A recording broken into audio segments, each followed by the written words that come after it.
Think you know everything about your favorite video games? Well, get ready to level up your knowledge because I got some mind blowing gaming facts that are going to surprise even the biggest fans. Did you know Final Fantasy, one of the biggest RPG franchises in the world, almost never existed? Back in the late 80s, the Japanese game company Square was struggling on the verge of bankruptcy. Hinarabu Sakaguchi, a young developer at the time, wanted to create one final game before leaving the industry. He decided to pour everything he had into the last ditch effort, a fantasy RPG inspired by classics like Dragon Quest and Dungeons and Dragons. He named it Final Fantasy, believing it would be his final game. But something incredible happened. It became a massive success. Instead of being Square's swan song, Final Fantasy saved the company, sparking a series that now spans over 15 main titles, countless spin offs, and more. So, what was supposed to be their final game became the start of gaming's most legendary franchises. Ever heard of a game that took 15 years to make? What?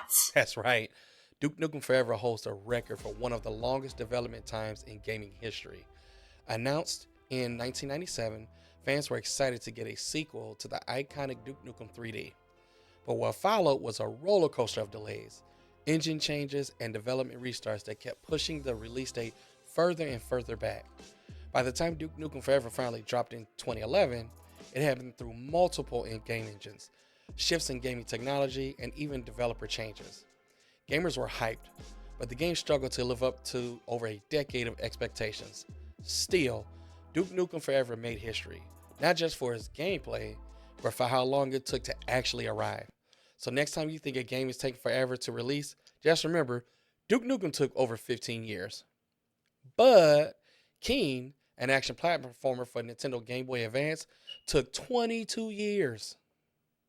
Did you know Mario wasn't always a plumber? That's right. When he first appeared in Donkey Kong back in 1981, Mario was actually a carpenter. In the game, he had to climb up construction scaffolding to rescue his girlfriend Pauline from Donkey Kong, a giant gorilla. It made sense for Mario to be a carpenter, given the setting of the game, but just a couple of years later, in 1983, Mario switched jobs and became the plumber we all know today in Mario Brothers. Why? Because the game had undergone pipes, and Nintendo thought plumbing made more sense than the environment. So next time you see Mario fixing pipes or battling Bowser, remember, he started his career on a construction site, not in sewers.